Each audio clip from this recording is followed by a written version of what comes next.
I was 12 when I first learned I was the wrong gender for my family's legacy. It was career day at school, and I proudly told my class I would one day run Mitchell Manufacturing just like my father. That night, I overheard my parents talking. "She's got such a head for business," Richard, my mother, said. "You should see how she lights up when you talk about the company." My father's response was immediate. "It doesn't matter. The company goes to David. That's tradition. Girls don't run manufacturing companies." 15 years later, I stood in my brother's office, our father's old office, watching him sign the paperwork that would fire me from the company I'd given my life to. "Nothing personal, Emma," David smirked, sliding the papers across his desk. "But let's be honest, you're not cut out for this. Maybe start a cute little boutique. Something more feminine." I kept my face neutral as I signed, remembering every sacrifice I had made. The Stanford MBA, the countless late nights, the supply chain innovations that had boosted profits by 40% last year. None of it mattered. I had the wrong chromosomes. "Clear out your desk by end of day," David added, already turning back to his phone. "And Emma, Dad was right. Girls don't belong in manufacturing." I walked out with my head high, past employees who wouldn't meet my eyes, past the systems I built, which David had spent the last year dismantling in favor of his golf buddies' half-baked ideas. In my office, mine for one more hour, I packed up 15 years of work, photos, awards, business plans Dad had never read. And at the bottom of a drawer, I found something that made me smile for the first time that day. A list of every supplier, contractor, and logistics company Mitchell Manufacturing depended on, along with their contract renewal dates. David had never cared about the relationships I had built, the trust I had earned, the favors I was owed. A shadow fell across my doorway. Marcus Chen, head of logistics. His expression told me he knew exactly what had happened. "Need help with those boxes?" I shook my head. "I'm fine, Marcus. But remember that conversation we had last month about starting our own logistics company?" He nodded slowly. "You mean the one where you mentioned having enough capital to buy out 3 major shipping contractors?"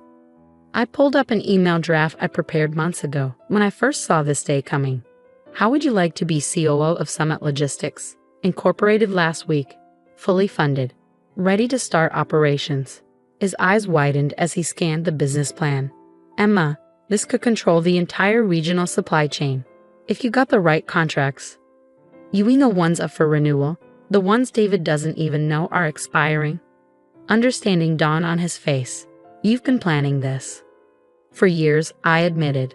"Why fight for a seat at their table when I can build my own?" Over the next 2 hours, more visitors arrived. Sarah from accounting passed over for a promotion in favor of David's friend. James from operations ignored when he warned about quality control issues. One by one, they accepted job offers from Summit Logistics. By the time security arrived to escort me out, my team was in place. My plan was in motion. David called after me from his office.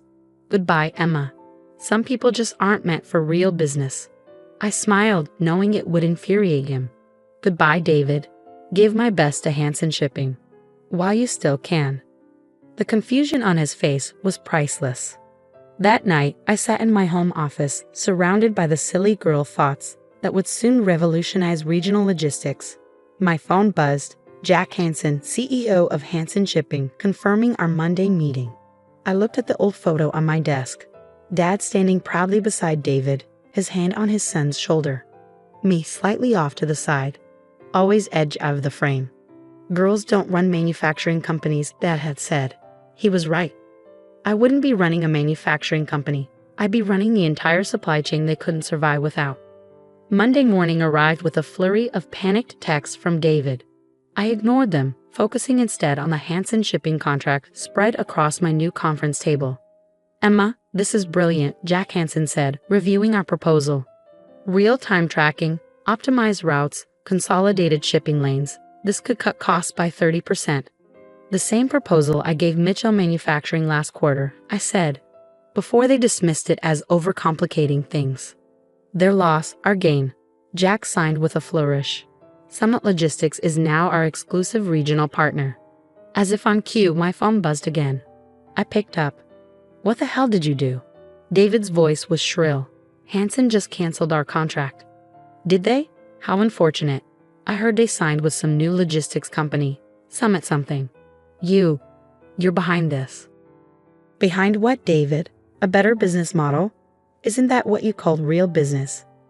The stream of profanity that followed was cut short when I hung up. I had more meetings to attend. By Wednesday, we secured 5 more contracts. Thursday, we acquired the region's largest warehousing operation. Friday, we announced our new supply chain management system, the same one David had dismissed months ago. Mitchell Manufacturing stock dropped 15% today. Marcus reported, handing me my afternoon coffee. Investors are panicking over supply chain instability. Just wait until next week, I said. Phase 2 begins Monday. It was beautiful in its simplicity. We didn't just control shipping now, we were about to control raw materials. The contracts I had quietly cultivated over years were all coming due within weeks. David never saw it coming, but he would. Soon.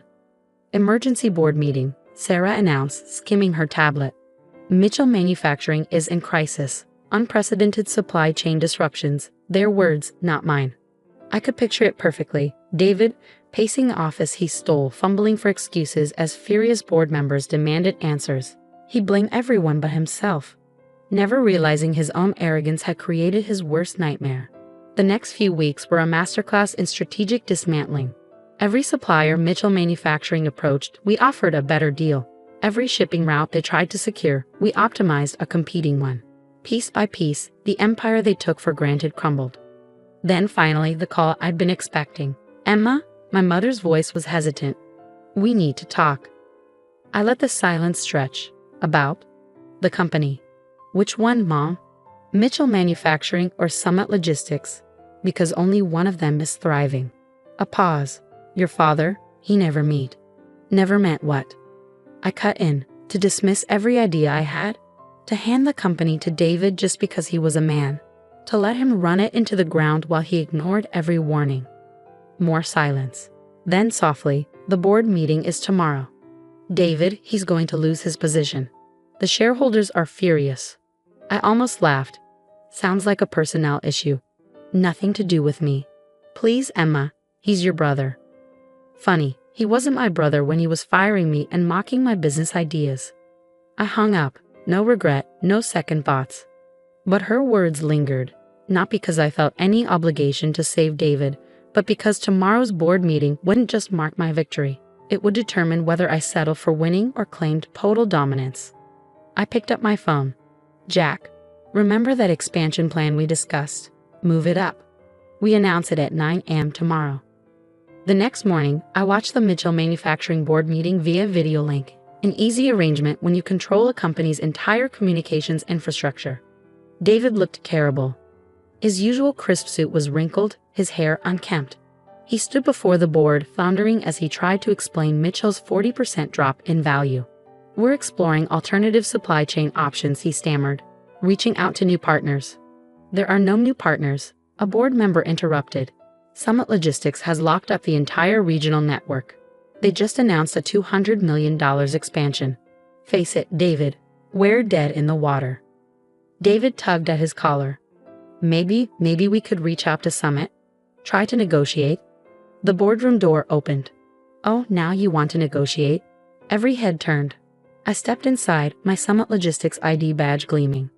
Dad half rose from his chair. Emma, what are you doing here? I smiled, representing the only company in this room that actually knows how to run a business. David's face darkened. You planned this. You sabotaged us. I shook my head. No, David. I built something better. Something you could have had, if you hadn't been so convinced that girls don't belong in business.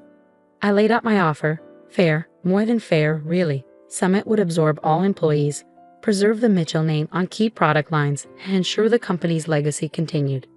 Just not under David. All in favor? The board chairman asked. The vote was unanimous. Even Dad, looking resigned, raised his hand.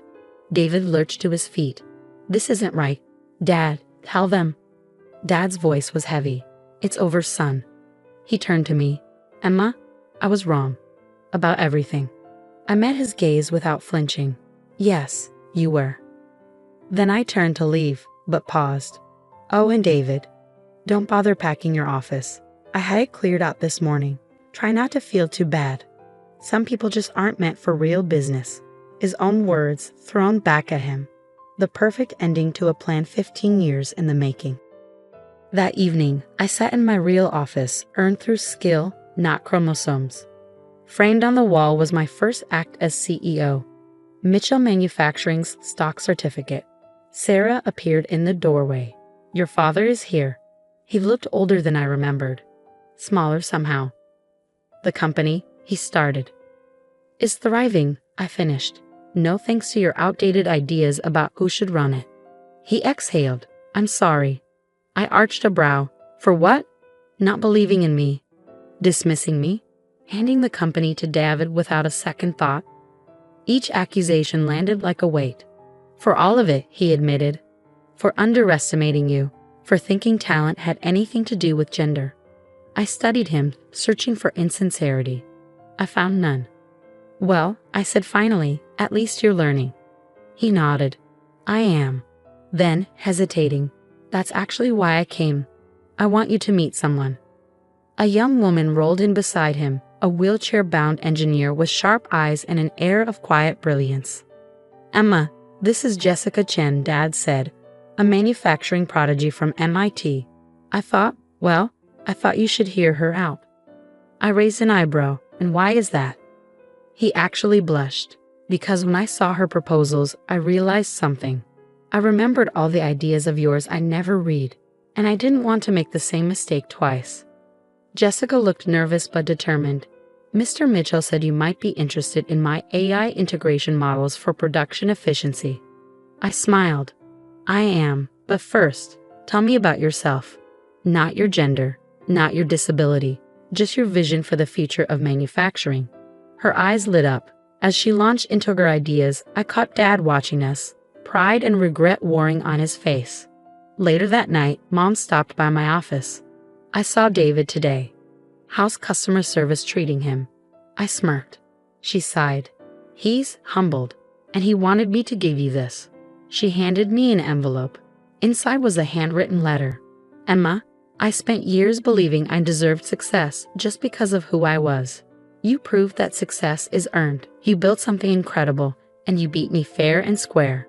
I won't ask for forgiveness. I don't deserve it. But I will say this. I see it now. I see you now. I'm proud of you. David ***. I exhaled slowly, folding the letter.